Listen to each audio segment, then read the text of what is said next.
second aircraft carrier that you decided to send. Yeah. Talk about why you made that choice. Well, in case we don't make a deal, we'll need it. If we don't have a deal, we'll need it. If we have a deal, we could cut it short.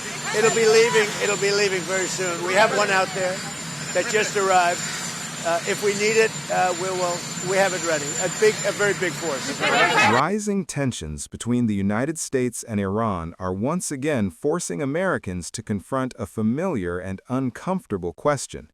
Are we witnessing strategic deterrence in action, or are we slowly edging toward another costly Middle East conflict?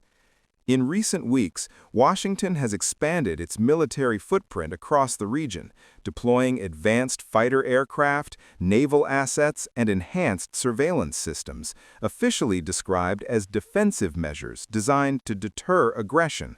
Yet in geopolitics, the scale and timing of force projection always carry strategic messaging, and Tehran is clearly the intended audience. So here's the key question for American viewers. Does this buildup make the United States safer, or does it increase the risk of miscalculation?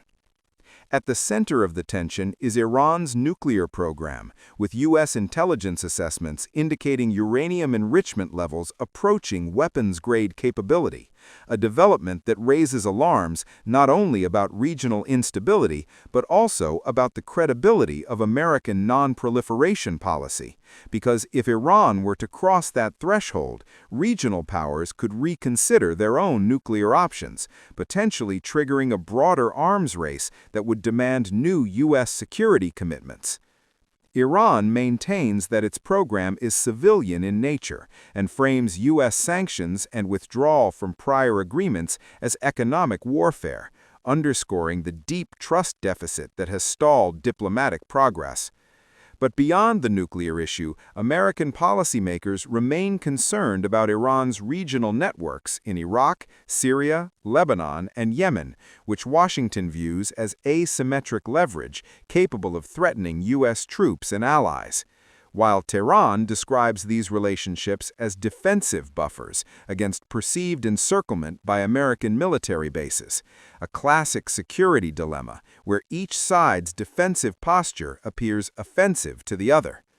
If tensions were to escalate into direct confrontation, the consequences would extend far beyond the battlefield, because Iran's advanced missile systems, cyber capabilities, and geographic proximity to the strategically vital Strait of Hormuz mean that even limited conflict could disrupt global energy flows, spike oil prices, shake financial markets, and directly impact American consumers at the gas pump, raising another critical question.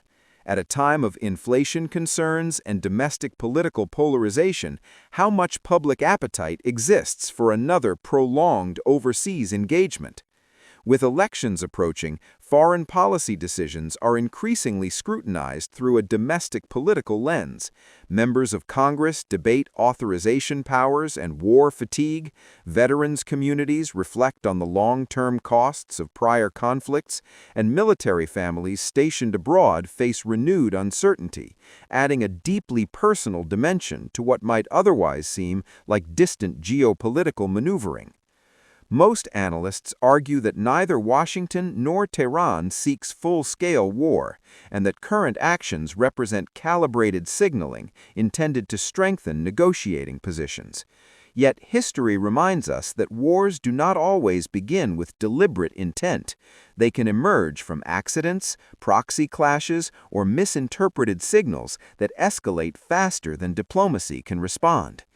In the coming weeks, three scenarios appear plausible: renewed diplomatic engagement that stabilizes tensions, limited and contained confrontations designed to send messages without triggering total war, or an unpredictable escalation sparked by a single event.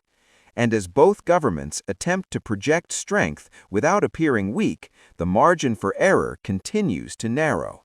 So the final question for American viewers is this: are we witnessing disciplined, strategic pressure, or the early stages of a crisis that could reshape U.S. foreign policy and global stability for years to come?